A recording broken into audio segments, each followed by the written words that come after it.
Hello, Business 120 students. This is Ellen Foley, bringing you a short lecture about one of the very important 7 Ps. You can see on this slide that I have listed all of them and separated out the final one, which in the past has been called place. The reason why I chose this one to highlight is because place has become distribution, and that concept has been the key differentiator for companies in our country that have had exponential growth versus those who appear to be going out of business. Here is a chart that comes right out of your book. It's very busy, but it gives you an idea about how the relationships stack up between producers and consumers. The most common form is what we call the indirect channel. You can see the definition here. Basically, a producer, like a farmer, needs a go-between, like a retailer, to get his or her products to the consumer.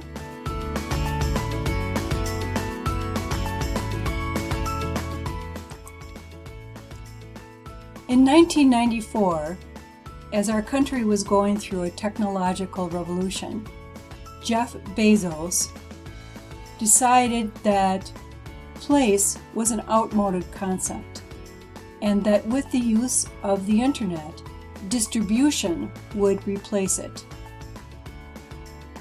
This caused massive disruption in the way we do business in the United States and the world. Bezos's strategy involved four topics: warehousing, delivery, technology, and manufacturing.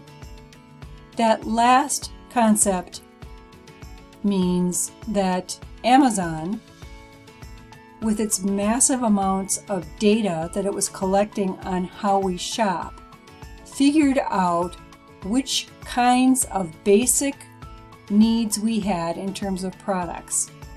And then it set about figuring out how to make and sell those products at a much lower price than the original producers.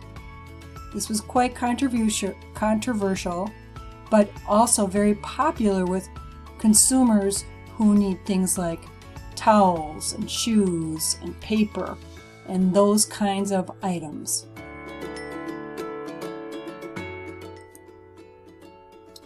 Bezos started with 5 different kinds of products. Most of them don't seem unusual for the 1990s. He was going to sell computers, software, videos, compact discs, but books. What was it about books?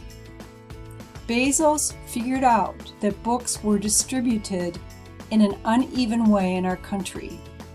Many people were buying books at groceries or small stores where they only had a choice of 20 or so books.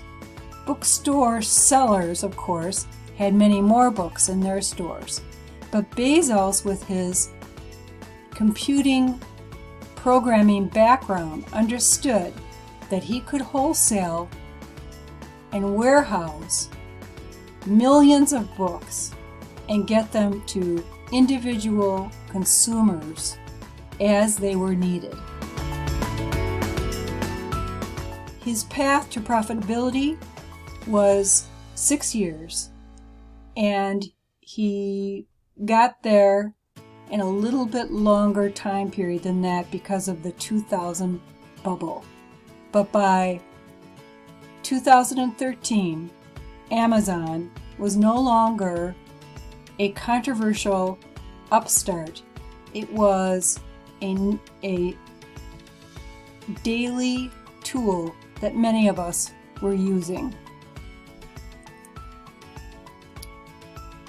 Bezos's vision was that he was going to leverage the ability to warehouse many goods in one location and then distribute them around the world.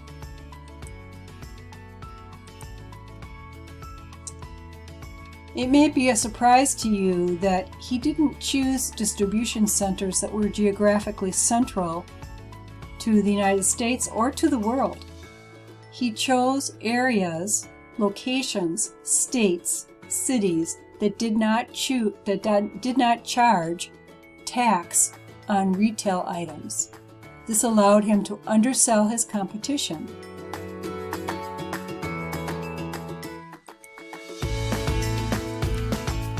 So what can we learn from Amazon? Obviously, distribution, place, is very important to the consumer and to any business that you will be associated with. Brick and mortar place is becoming a very rare situation these days because of the internet. We can also learn that Americans love speed of delivery, and those items can be used as a competitive weapon in business. Amazon wasn't the only company that was thinking about these competitive advantages. Walmart has also launched its challenge of Amazon. It partnered with Instacart in August of 2020. It is offering same-day delivery in specific markets. Taking a page from Amazon's playbook, it's starting small and building big. As some of you may know, Walmart sells the most groceries in the entire country. Amazon bought Whole Foods in an attempt to get into that grocery business several years ago. Seeing that upstart competitor, Walmart decided to go on the offensive and to outdo Amazon in the grocery area. We'll see who wins. This doesn't mean that brick and mortar stores or hybrids are not going to make it. Target is an example of a hybrid that has used the lessons of Amazon and the lessons of department stores to build a model that is unique and thriving. The COVID epidemic helped Target hone this model. You'll remember as the pandemic started, shoppers ran to stores to find toilet paper and other kinds of stockpiled items. At Target, they could find many other items, so they only had to make one trip. You'll also remember that Target sells groceries, which made it a very attractive place to shop during that anxious time. And new needs popped up. Home workers and families who had children in school became homeschoolers. They needed different kinds of supplies and furniture to make that new lifestyle work. And using recent technologies, Target allowed consumers to put an order in online but pick it up in person at curbside. That was very attractive to their consumers.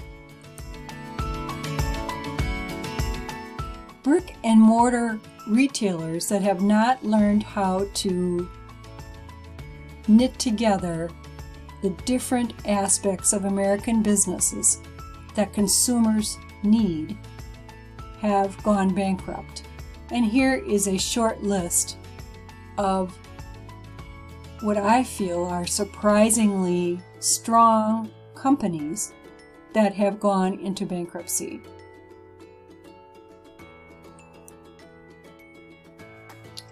Amazon's not done. It has a futuristic plan that was a big secret in 2013, and that is the use of drones. And to increase the speed of delivery, it set a goal for 30-minute delivery time. You might think this is science fiction, but in May of 2020, the FAA approved its plans and they are now in more robust testing. Walmart is not to be outdone, and it also has announced a pilot program to create drone deliveries with a company called Flytrex. So you can see how distribution has taken the role of place for many American businesses. So let's talk about your future. I do hope that you are all doing well on your virtual tour and that you pay a lot of attention to distribution during that exercise.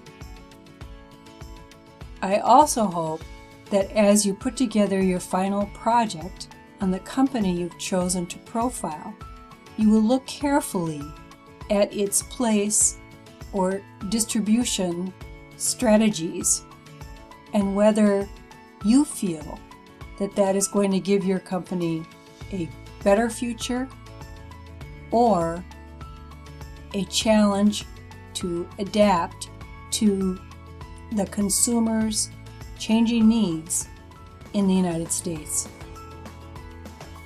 That's all for today. I hope to see you soon. Bye-bye.